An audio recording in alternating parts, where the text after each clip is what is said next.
Everybody loves the t-shirts. Show Jack's t-shirt real quick. Come on. Show Stat Jack. Yeah. Everybody loves the shirts. We're gonna give a shirt away. I don't know if it'll be white, black and orange. Doesn't matter. Answer all 4 questions this week. Get down in those comments, and we will be giving away a t-shirt to one of you guys. All right, guys. Another Monday. Got to talk about the footy again. First up, Chelsea is reportedly for sale. Roman Abramovich has put the club up for sale. He bought them in 2003 for 140 million pounds, and now they're worth around 2 billion. Apparently, he turned down a 2 billion offer in June, and the club could go for more than that, which is incredible. Apparently, we did a quick number crunch on that one, repeating, of course, but 1,300% increase in value since he bought them in 2003, which that really hurts my head a lot. But no, Chelsea were the first super club, really. They were the first ones to kind of come in with the private investment and just spend a bunch of money. And then City followed, PSG followed. Now the whole paradigm has shifted. Everything is different.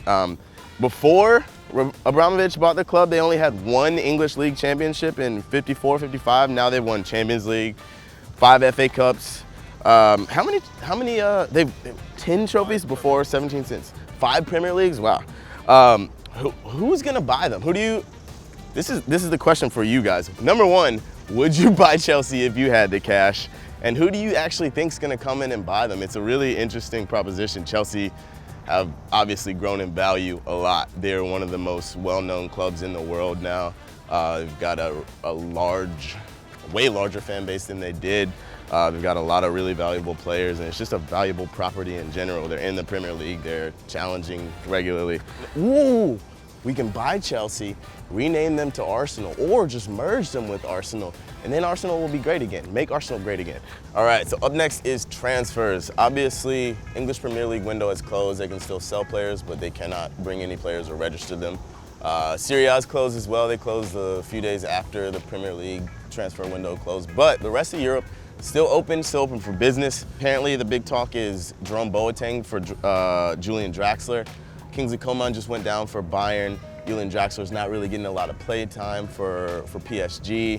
Seems like there could be something there. Jerome Boateng doesn't look like he's necessarily in the first team plans for Bayern this year, so maybe there's something that could happen there. I know Benjamin Pavard is signed for Bayern for next year, but they could bring him in early from Stuttgart, so that could also happen.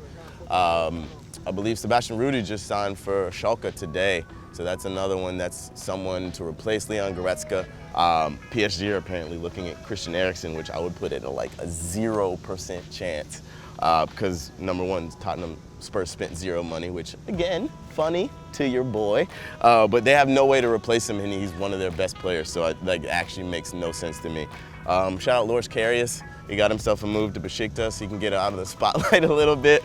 RB Leipzig are trying to sign Ademola Lookman from Everton, which I could see happening. Everton have a lot of pretty talented wingers now, attackers now, so for him, he needs playing time, and Leipzig probably need a couple players as well, so I can see that happening. Paco Alcacer to Dortmund, they need another striker. He needs to play. He's at Barcelona right now. I think he's got a lot of talent, but possibly not a Barcelona level talent. The second question for you is, what deal do you want to see get done before the transfer window closes in Europe? Get down in the comments and let us know. All right, third topic today is VAR in EPL. City drew Wolves on Saturday 1-1.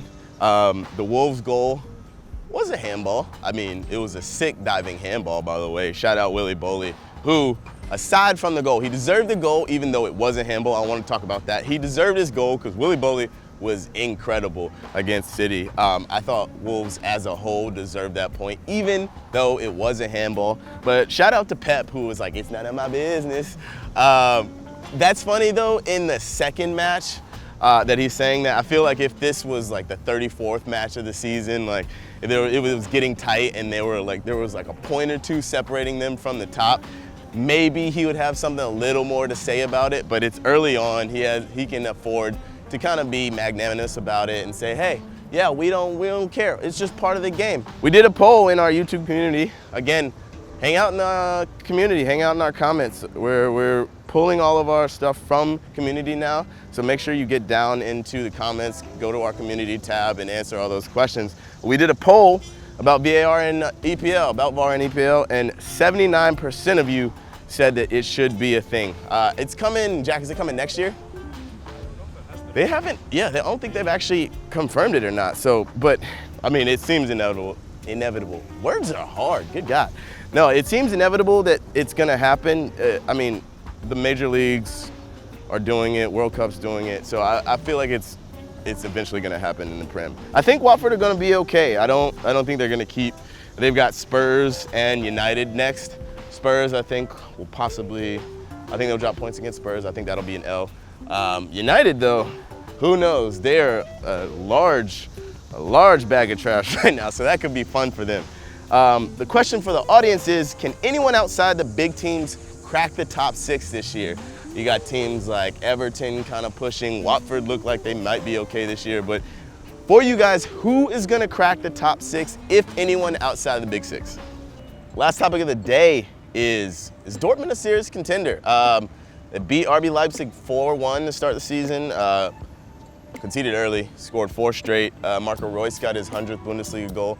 I love Marco Reus, man. I talked about this. It's disappointing for me because as much as I love Marco Reus, I can't like get super excited for him at the beginning of the season because you know he's gonna be hurt. I think Dortmund are serious contenders. I don't think they'll win. Again, I literally think Bayern would have to go through 5-6 serious injuries for them to not win the league. And even if they did, I think in January they'd probably splash some cash. And the question for you guys is, can Dortmund challenge Bayern? Which, like I said, I don't think so. But we want to know what you guys think. Don't worry about me. Get down in the comments. Let us know what you guys think. Again, answer all 4 questions for a chance to win that t-shirt. And that's how we're gonna do it. Now we're gonna get to your questions. All right, last week's winner for the questions who answered all 4 of them was Elliot Daniels. So make sure you contact us, get in contact. We'll be sending you a t-shirt, so shout out Elliot. All right, let's go to your questions. Francisco Rojas, what do you think was the biggest factor in Milan giving up the 2-0 lead against Napoli?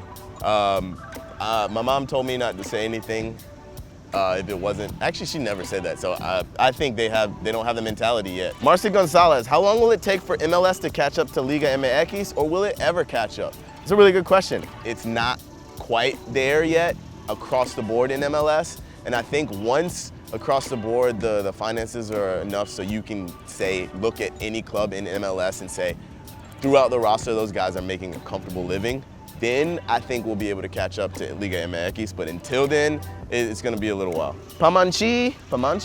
That's a cool name. Will the 2017 MLS Cup finalists Seattle and Toronto make the playoffs? I think Seattle's in a better position. They're, I think, in 5th and have a couple games in hand, so I don't know if it's a limb. I'm gonna say both teams will make the playoffs. Sarban says, should Arsenal sack Emery and bring back Wenger? Emery only got 3 points in 3 games. That'd be like if Wenger got 38 points in 1 season, 38 games, jeez. All right, please don't ask anything like that ever again. Like, he literally just got to the club. Even if I wasn't a fan of Emery before this, I'm still not an Emery fan, but he literally just got to the club. We're talking a man was at the club for 20 years, and now a brand new manager comes in and you're gonna give him 3 matches to figure it out?